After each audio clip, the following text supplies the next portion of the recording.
The ground was hot, and in the middle of Jennifer Group's bright compound, between the silver gate and the glass lobby doors, an old man knelt with both hands raised, his head so large and swollen it looked like it hurt to hold up.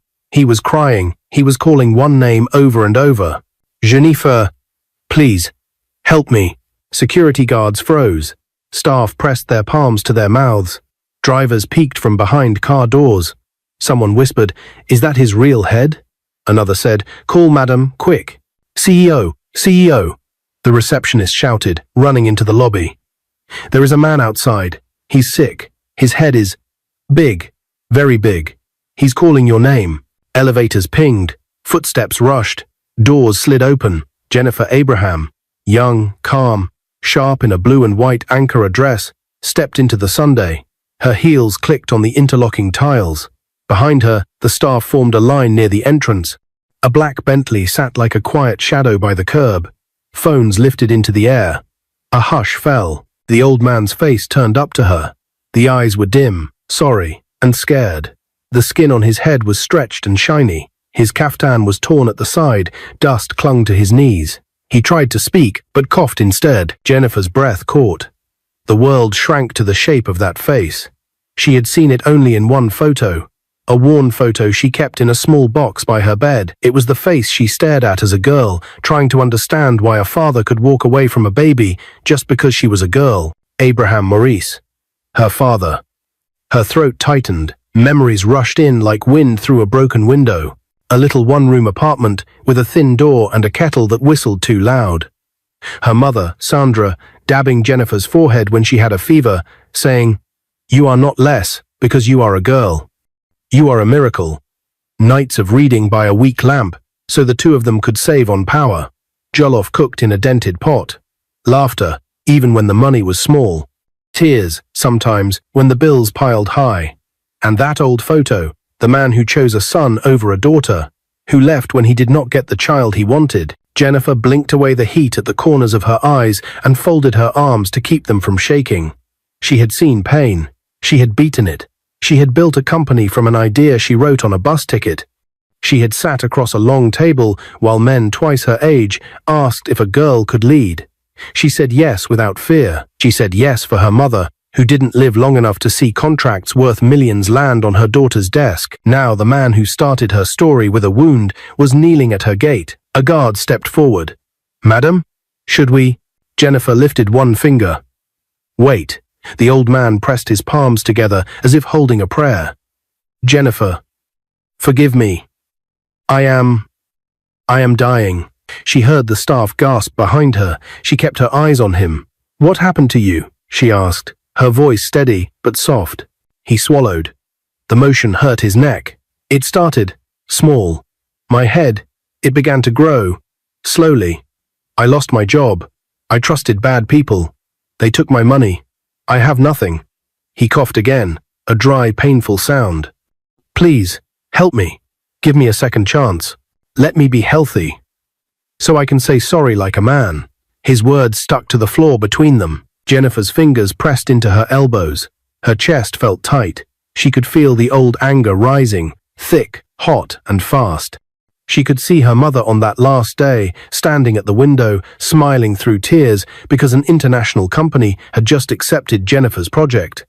"You see," her mother had said, hugging her, "your mind made a door where there was a wall." That night, her mother did not wake up. The memory hit like a wave, and Jennifer had to look down at the tiles to keep from swaying.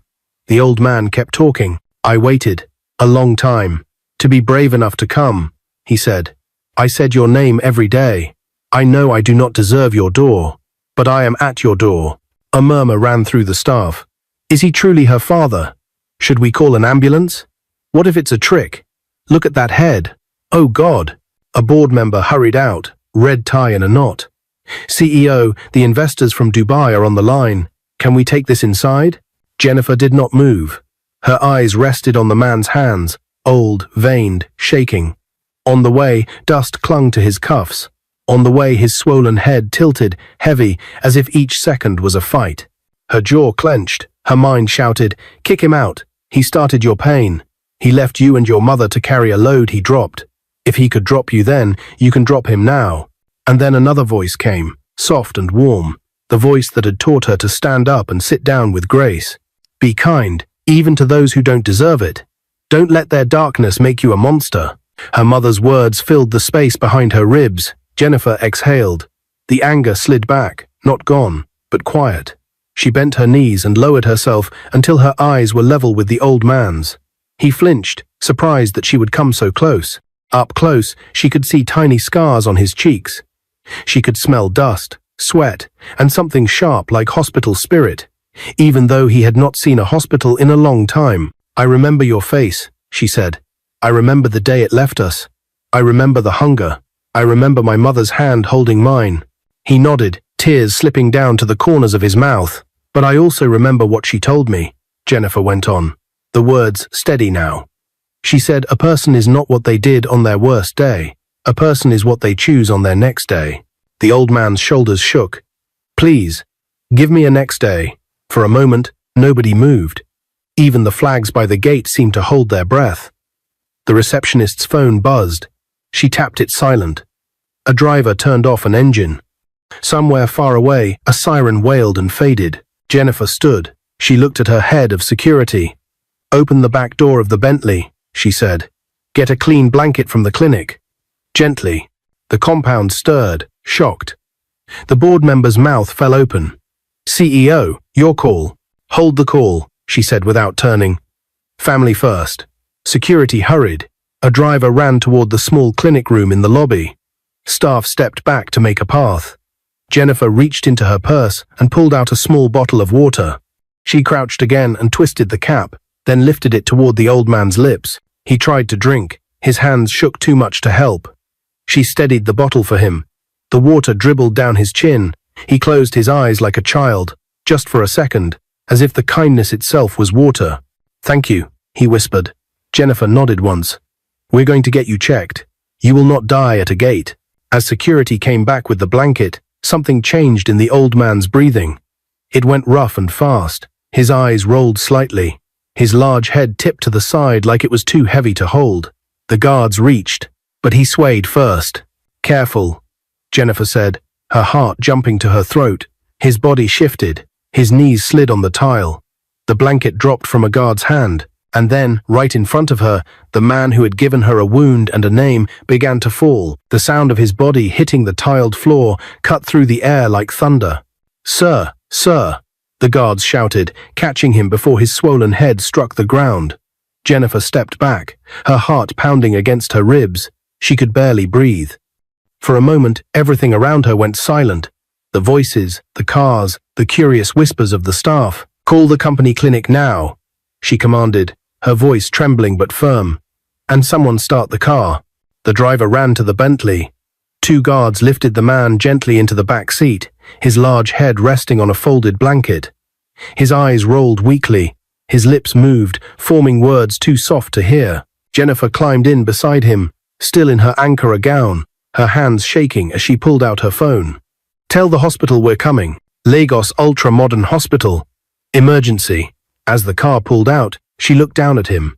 His breathing was shallow, his hands cold. The man who once threw her mother out into the rain was now gasping for life beside her. A strange pain twisted inside her chest. She had imagined meeting him 100 times. In her mind, she always stood strong, proud, untouchable. She'd tell him how she made it without him. She'd tell him how wrong he was. But now, she couldn't even speak. The Bentley sped past the traffic, horns blaring as the driver pressed forward. Jennifer sat frozen, staring at the man who gave her life and pain in equal measure. Her mind drifted to years ago. It was a cold night in Ajagunle.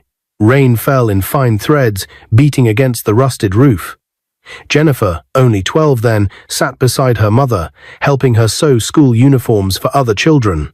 Mummy, she had asked quietly, why don't I have a father like other girls? Sandra had stopped sewing. She looked at her daughter for a long moment before smiling softly. You do, my love. But he lost his way. Some men think a boy carries their name better than love carries their heart. Jennifer frowned. So he left us because I'm a girl. Sandra's eyes glistened. He left because he didn't understand what a blessing you are. But one day, you'll make him see. The car swerved to a stop at the hospital. Nurses rushed out with a stretcher. Jennifer stepped out quickly, helping them lift the man. Severe cranial swelling, she said fast, and possible collapse. He needs urgent care. The nurses exchanged looks, impressed that she knew the terms. She followed as they wheeled him through the emergency doors. Inside, the smell of antiseptic filled the air. Machines beeped softly. A doctor appeared, a tall man with calm eyes behind his glasses. "Ma'am, are you his daughter?" he asked. Jennifer hesitated, her lips parted, but no words came. "Yes," she said finally, her voice low. "I'm his daughter." "All right," the doctor nodded. "Please wait here. We'll do everything we can." She nodded and stepped back as they rolled him into a room. The door closed, and suddenly all the strength she'd held together in front of her staff cracked. She sank into a chair, covered her face, and wept quietly. The memories flooded in like rain. Her mother coughing blood the night before her death. Her small rented apartment that became her workshop. Her first rejected project proposal. Her first client who refused to sign because she was too young and too female. Every pain had built a wall that helped her survive, but also a wall that kept her heart frozen. Now that same heart was breaking again. Hours later, the doctor returned. "He's stable for now," he said, "but his condition is serious. He has a rare form of cranial tumor, hydrocephalus, with secondary infection. The swelling explains his head size. Surgery is possible, but it's expensive. About 20 million naira. Jennifer closed her eyes. 20 million? Yes, the doctor said gently, and quickly too. Every delay makes it worse. She stood silent, arms folded. 20 million could fund a full branch of her foundation for orphaned girls. 20 million could change lives. And yet, one man's mistake, one man's pride, now needed saving. She walked slowly to the glass window of his ward. Through it, she could see him lying on the bed, oxygen tube in his nose, his swollen head wrapped in a thin bandage. He looked smaller now, fragile, nothing like the monster she had built in her mind for 25 years. Her chest tightened again. She remembered the night her mother died.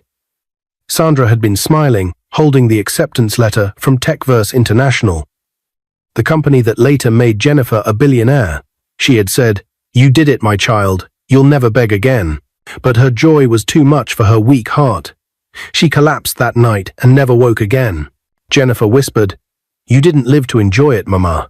You didn't live to see how far we came." A nurse touched her shoulder. "Ma'am, would you like to speak to the patient?" She nodded. Her heels clicked softly as she entered the room. The old man opened his eyes weakly.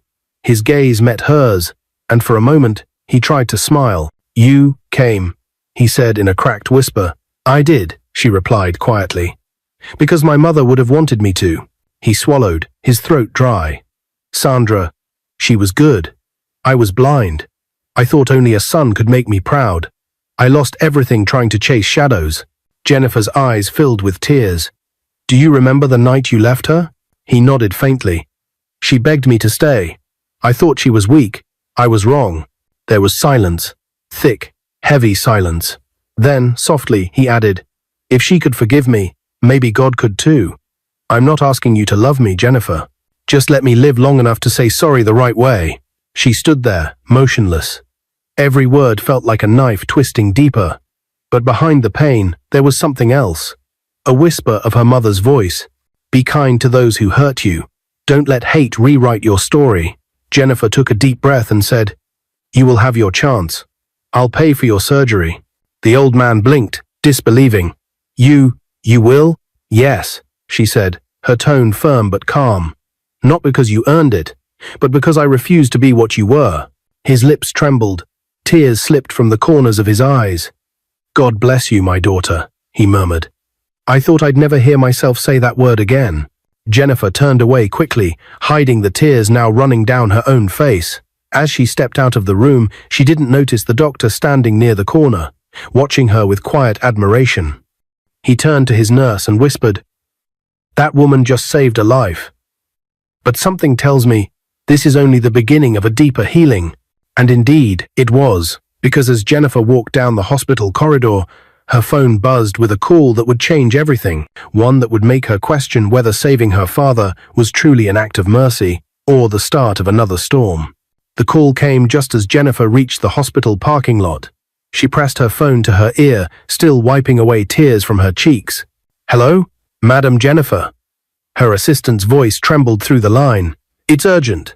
The media's already at the company gate. They're saying a man with a huge head collapsed in your compound this morning. Some are claiming it's your father." Jennifer froze beside the Bentley. Her heart sank. She had forgotten about the staff, the cameras, the whispering eyes. Lagos never kept a secret for long. "Who gave them that information?" she asked quietly. "We don't know, Ma. Maybe one of the staff posted it online. It's already trending on social media." Jennifer and the beggar. She sighed deeply, rubbing her temples. "I'll handle it. Just make sure no one talks to the press until I return." She ended the call and leaned on the car door, staring at her reflection in the tinted window. The tears had left faint streaks on her makeup. Her chest tightened again. Everything she had built, her company, her reputation, her brand, was now a headline tangled with the face of the man who had walked away before she could even say Papa. But still, she didn't regret her decision. Not yet. By evening, Jennifer returned to her mansion in Ikoyi. The compound lights flickered on as she walked past her tall gate. Her heels echoed on the marble floor of her living room. Everything around her was spotless, expensive, cold, silent. She poured herself a glass of water and sat down on the sofa. The house felt too large, too empty. On the table beside her was a framed photo of her late mother, Sandra, smiling in her old nurse uniform. Jennifer picked it up and whispered, "I did what you would have done, Mama, but I'm scared. What if this ruins everything?" The photo didn't answer. It only smiled, softly, proudly, as if it knew this moment was coming. Her phone buzzed again, this time a message from the hospital. "Patient Abraham Morris prepped for diagnostic scan tomorrow 8 a.m. Surgery confirmed for Saturday. Payment pending." She stared at the message for a long time. 20 million naira. It wasn't the money that hurt, it was the weight of it. Paying for a man who once refused to pay for her school fees because he couldn't waste money on a girl. But she had already made her choice. She typed a reply. "Payment will be made tomorrow morning. Prepare everything he needs." Then she locked her phone, leaned back, and whispered, "Kindness doesn't mean weakness." The next day, at exactly 9 a.m., Jennifer walked into the hospital in a white blazer and navy blue pants. She met the doctor, who greeted her warmly. "Miss Abraham, good morning. The patient's results are out. It's indeed a cranial tumor. The good news is it's removable, but he'll need a strong post-surgery care routine." "How long until he recovers?" she asked. The doctor hesitated. "If everything goes well, 6 to 8 weeks. But if his body rejects the procedure, it could be fatal." Jennifer's stomach tightened. She looked through the glass again. Her father was awake now, sipping weak tea through a straw. His swollen head rested on a pillow. His eyes looked smaller than she remembered yesterday, almost like a child's. She stepped inside. He smiled faintly. "You came again. I thought maybe you wouldn't." "I don't abandon people," she said softly. He nodded, tears filling his eyes. "You're better than me. Sandra raised you well." She swallowed hard. "Tell me, what happened to you after you left her?" He sighed deeply, the sound dragging pain from somewhere far inside. "I thought leaving would make me strong. I thought a boy would carry my name farther. But every choice I made after that day destroyed me." He looked away, ashamed. "The woman I married after your mother stole my savings. My friends betrayed me. I lost my house. I lost my health. Everything fell apart one after the other." Jennifer's eyes glistened. "You lost what you valued more than love." He nodded, weeping. "Yes. And by the time I realized it, it was too late. Sandra was gone. You were grown. I wanted to come earlier, but I was too ashamed." She looked down at his trembling hands. "You should have come when she was alive." "I know," he whispered. "That's the punishment I live with." There was a long pause. The beeping of his monitor filled the silence. Jennifer finally spoke. "You'll get your surgery," she said, "and you'll live long enough to ask for her forgiveness properly." He reached for her hand, but she stepped back slightly, holding her emotions in place. "Rest," she said. "You'll need your strength." As she turned to leave, his voice cracked softly. "Jennifer?" She paused at the door. "I don't deserve you," he said, "but thank you for letting me call you my daughter again." She didn't reply. She just nodded once and left the room. Outside, she met the doctor again. "I'll make the transfer today," she said. "Start the surgery as soon as possible." The doctor smiled. "You're saving his life, Miss Abraham." But Jennifer's eyes darkened. "Let's hope he doesn't use it to hurt someone again." By Saturday morning, the hospital was quiet, except for the sound of rain drumming softly on the windows. Nurses prepared the operating room. Jennifer waited in the corridor, her arms wrapped around herself, staring at the clock. Minutes felt like hours. Every beep from the monitors made her chest tighten. After 4 long hours, the doctor stepped out, removing his gloves. "The operation was successful," he said with a small smile. "The tumor's been removed. He's weak, but he'll recover." Jennifer exhaled slowly. "Thank God." But before she could even smile, the doctor's expression shifted slightly. "However, there's something unusual." Her eyebrows furrowed. "What do you mean?" "When we ran his tests, we found traces of a rare chemical compound in his blood, one used in industrial factories. It's consistent with prolonged exposure to toxic waste. That's what triggered the tumor." Jennifer frowned. "Toxic waste? But my father was never an engineer. He was a businessman." The doctor looked at her carefully. "Maybe he worked somewhere dangerous, or maybe someone poisoned him slowly over time." The words sank into her like a stone dropped into deep water. "Poisoned him," she whispered. The doctor nodded. "Not immediate poisoning, something gradual. Whoever did it wanted him to suffer, not die quickly." Jennifer's heart began to race. She turned toward the ICU window. Her father lay there, still unconscious. For the first time, she wondered who would hate him enough to destroy him slowly. Her company's phone buzzed again in her pocket, but she ignored it. She stood frozen, staring through the glass, her reflection merging with his frail body. Whatever secrets her father had buried in his past, they were about to rise with him from that hospital bed. And this time, she might not be ready for what they revealed. The next morning, Lagos woke up to sunshine and scandal. Jennifer's face filled the news feeds again. Every blog, gossip site, and morning TV show had the same headline: "Billionaire tech CEO rescues the father who abandoned her at birth." It was everywhere. Trending hashtags, TikTok duets, memes comparing her kindness to that of modern-day Joseph. But beneath the noise, something darker stirred. In the comments section of a major business blog, one anonymous user wrote, "He deserves what he got. He made enemies years ago. That disease didn't come from nature." When Jennifer's head of security forwarded that comment to her office, her stomach dropped. Inside the tall glass tower of Jennifer Group of Companies, the air was tense. The board members sat in silence as she entered the conference room. "Good morning," she said firmly, setting her tablet on the table. "Let's make this quick. I know you've seen the headlines." An older man in a navy blue suit cleared his throat. "Madam, we're concerned. The media attention is overwhelming. Investors are asking questions." "I didn't plan for this story to go public," Jennifer replied. "I simply helped a sick man. It has nothing to do with company affairs." "With respect, ma'am," another board member said softly, "the public believes it does. Your personal actions reflect the brand now. Some say it's admirable. Others call it reckless." Jennifer's expression didn't change. "Let them talk. My conscience is clear." But deep down, her heart was restless. As soon as the meeting ended, she retreated to her private office overlooking the city. Lagos stretched out beneath her, endless, loud, alive.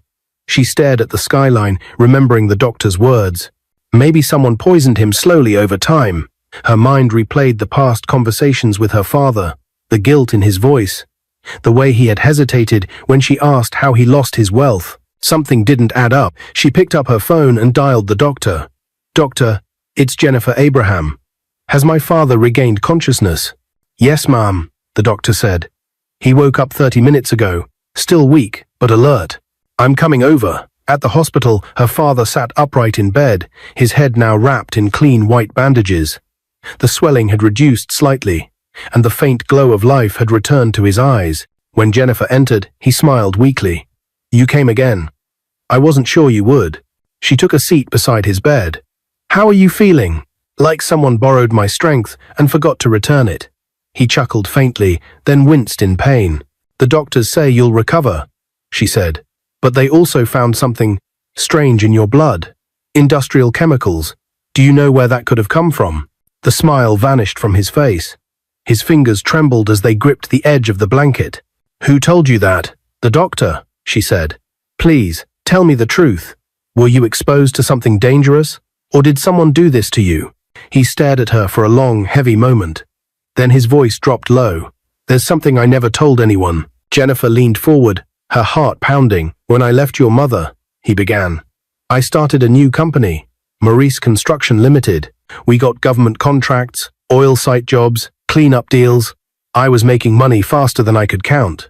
But," he paused, sighing deeply. "One day, a man approached me, Chief Damien Odiete. Wealthy, powerful, ruthless. He offered me double pay to store chemical waste for one of his foreign partners. I didn't ask questions. I wanted to stay rich." Jennifer's eyebrows furrowed.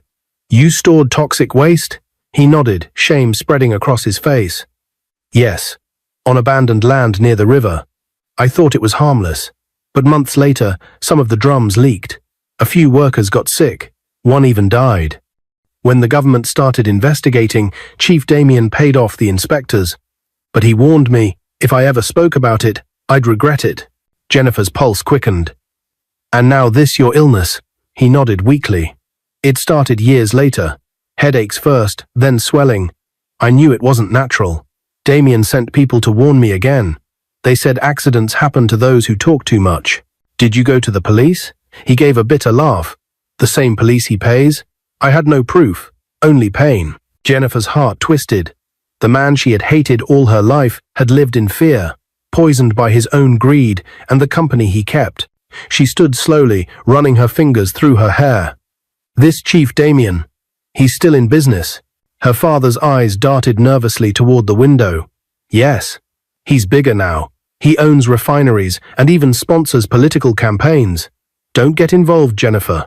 Promise me." But her jaw tightened. "He hurt innocent workers. He poisoned you. You think I'll stay quiet?" He shook his head, tears in his eyes. "You don't know the kind of man he is. Damien buries people with silence." Jennifer turned toward the door. "Then, maybe it's time someone unearths the truth." That night, back in her mansion, Jennifer couldn't sleep. Rain tapped softly on the windows. The city lights shimmered like stars trapped in puddles. She sat on the couch, staring at her laptop. On the screen was an old photo of Chief Damien Odiete, a broad-chested man in his 60s, wearing a red cap and dark sunglasses. He looked familiar. Too familiar. Her stomach sank as she recognized him. Damien wasn't just any businessman. He was one of the board investors in Jennifer Group of companies. He had attended her last company gala.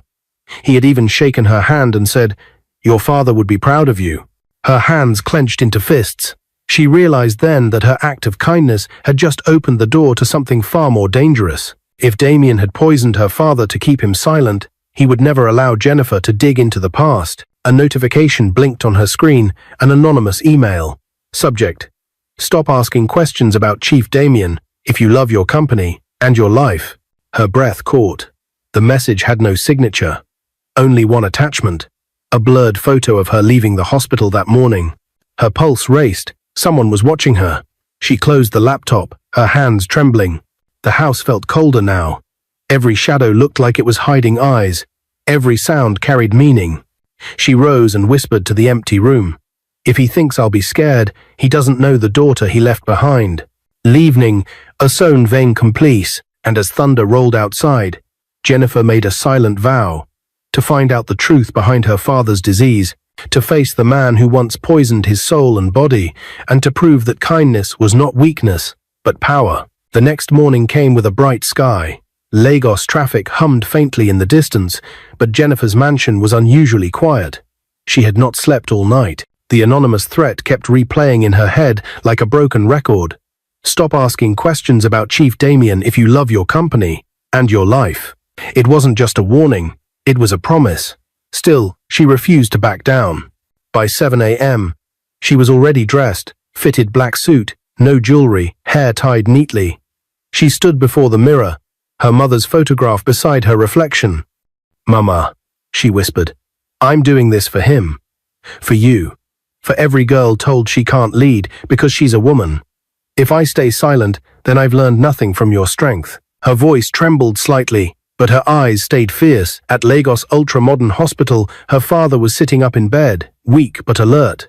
He looked better. The swelling had gone down, and color was returning to his face.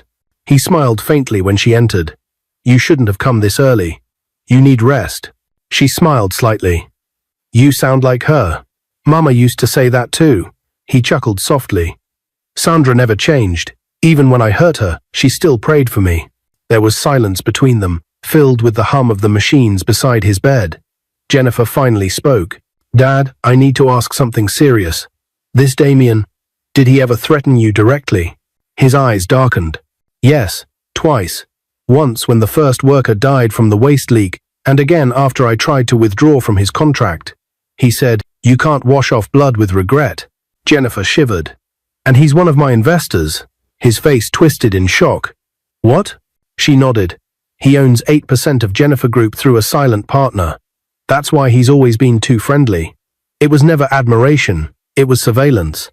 Her father's breathing quickened. "You have to stay away from him. He's dangerous." But Jennifer's gaze was steady. "I won't. I'm going to expose him." His hand trembled as he reached for hers. "If you go after him, he'll destroy you too. He doesn't lose." She leaned closer, her voice low but strong. "He already lost the moment he touched my family." That afternoon, she drove straight to the company headquarters. The receptionist looked nervous when she saw her. "Ma'am, Chief Damien is already here. He's in your office waiting." Jennifer's pulse spiked. When she opened the door, the man was standing by the window, his wide shoulders casting a shadow across the polished floor. He turned slowly, smiling like someone greeting an old friend. "Ah, my dear Jennifer," he said in a deep, oily voice. "You've been busy." "Chief Damien," she said coolly, taking her seat. "To what do I owe this visit?" He chuckled, lowering himself into the leather chair opposite her. His gold wristwatch glimmered under the office light. "I just came to check on you. The whole city's talking about your kindness to that poor dying man. Touching story. But dangerous too." "Dangerous?" she repeated. He leaned forward, his smile fading. "Yes. You see, old wounds attract old ghosts, and some ghosts don't like being disturbed." Jennifer's fingers tightened around her pen. "If you're referring to your past with my father, then maybe you should explain why he ended up with industrial toxins in his blood." His eyes narrowed, the charm gone in an instant. "You're treading on thin ice, young lady, and you're drowning in lies." She shot back. He rose from his chair, towering over her desk. "I made men like your father. He forgot who owned the ladder he climbed, and now you're walking the same path." "Except I build my own ladders," she said, standing too. "And I don't poison people to stay on top." For a moment, silence filled the office. Sharp, dangerous silence. Then Damien smiled again, cold and slow. "You're your mother's daughter indeed. She had fire too. Shame she didn't live long enough to see you ruin yourself." Jennifer's jaw tightened. "You're finished, Chief. I have evidence of your illegal waste contracts, your payments to fake companies, and your silent partnership in mine. I'll make it public." He gave a soft laugh. "Evidence? What evidence?" She clicked a remote on her desk. The office TV came to life, showing a video file labeled Toxic Legacy, MP4. The screen played clips of scanned documents, photos of the old factory site, and her father's signed statement confessing the truth. At the bottom was a timestamp. Today's date. Damien's smile vanished completely. "You wouldn't dare." Jennifer crossed her arms. "Watch me." She stepped aside, revealing the glass wall behind her. On the other side, journalists and board members were waiting in the adjoining conference room. Through hidden speakers, they had heard every word. Damien's face drained of color. "You set me up," he hissed. "No," Jennifer said calmly. "I gave you a chance to tell the truth. You chose threats instead." Security guards entered. "Chief Damien, you're under arrest." One of them, announced as two plainclothes officers, stepped in with a warrant. Damien glared at her. "You think this ends me? You have no idea how deep this goes." Jennifer met his gaze, unflinching. "Maybe not. But I know this. My mother died teaching me to fight with truth, not fear. And that's something no man can silence." They dragged him out, still shouting. When the door closed, Jennifer sank slowly into her chair. Her hands shook as the adrenaline drained from her veins. She had done it. The man who poisoned her father and nearly ruined countless lives was finally exposed. But as relief washed over her, tears filled her eyes. It wasn't victory she felt. It was exhaustion. The camera flashes outside reminded her kindness had brought her here, but courage had kept her standing. Later that evening, Jennifer returned to the hospital. Her father was awake, watching the sunset through the window. When she entered, he smiled weakly. "You look tired, my daughter." "I've had a long day," she said softly, pulling a chair close to his bed. "He's been arrested, Dad. Chief Damien. It's over." Tears filled his eyes. "You did what I couldn't. You fought back." She reached for his hand. "No, Dad. I healed what you broke. You taught me pain. Mama taught me grace. I needed both to become who I am." He wept openly, his shoulders shaking. "I don't deserve forgiveness." Jennifer squeezed his hand gently. "You don't have to deserve it. You just have to receive it." He closed his eyes, whispering, "Thank you, my child." They sat in silence as the sun melted into gold behind the hospital glass. Outside, the world kept moving. Cars, people, cameras. But inside that room, something sacred happened. A father found peace. A daughter found closure. And a mother's legacy, her words about kindness, had come full circle. As Jennifer stood to leave, she looked at him one last time. "Rest, Dad. You've been through enough." He smiled faintly. "So have you." She stepped out into the corridor, wiping her tears and whispering to herself, "Kindness is not weakness. It's power.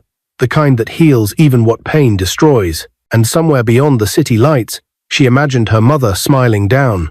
Proud, peaceful, and free. The next morning came with a calm sky, the kind of quiet that follows a storm.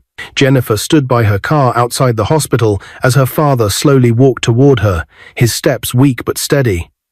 The bandages around his head were gone, leaving faint scars that told of both pain and survival. "Are you sure you're strong enough?" she asked, opening the car door for him. He nodded, his voice low. "There's something I must do before I leave this earth." They drove in silence through the familiar roads of Surulere until they reached the small cemetery where Sandra lay.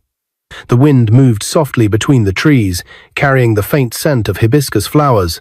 Jennifer's chest grew heavy as she stepped out of the car. The last time she had stood here, she was a broken young woman, grieving a mother who never lived to see her triumphs. Now she was back, not as a child filled with questions, but as a woman who had learned that forgiveness was stronger than revenge.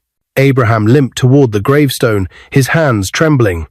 When he saw Sandra's name carved neatly on the marble, he fell to his knees. His voice cracked like dry wood. "Forgive me, Sandra," he whispered. "Forgive the foolish man who thought pride was greater than love. You raised our daughter into a woman of strength, a woman of grace, something I never deserved to see. I threw away gold because I thought it was dust, and now I see the light I once refused to hold." Tears streamed down his cheeks as his voice shook. "You were good, you were pure, and you taught our daughter to be kind, even to me. I don't know how to live with that kind of mercy." Jennifer knelt beside him, her hand resting gently on his shoulder. "She forgave you a long time ago," she said softly, her eyes glistening. "And I think, wherever she is now, she's smiling." The two of them knelt there together, the living and the scarred, before the memory of the woman whose love had never died. The wind brushed through the leaves as if Sandra herself was answering, not in words, but in peace. Abraham wept quietly, his tears falling into the earth that held the only woman who had truly known him. In that silence, something shifted. He wasn't just a man asking for forgiveness. He was a man reborn by it. Weeks later, life began to bloom again. Jennifer Group of Companies signed its biggest international partnership deal, a $60 million contract that placed the firm among Africa's top tech innovators. Her name appeared on magazine covers, her face representing hope, progress, and leadership. But to her, the real victory wasn't in the headlines. It was in healing a wound. At a grand youth tech conference in Abuja, the hall was filled to the brim.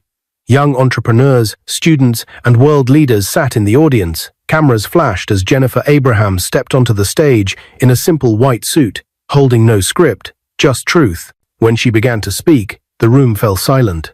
"I was raised by a woman who had nothing but courage. She taught me that kindness is not weakness, it is power. When my father abandoned me at birth because I was a girl, my mother didn't curse him. She prayed for him.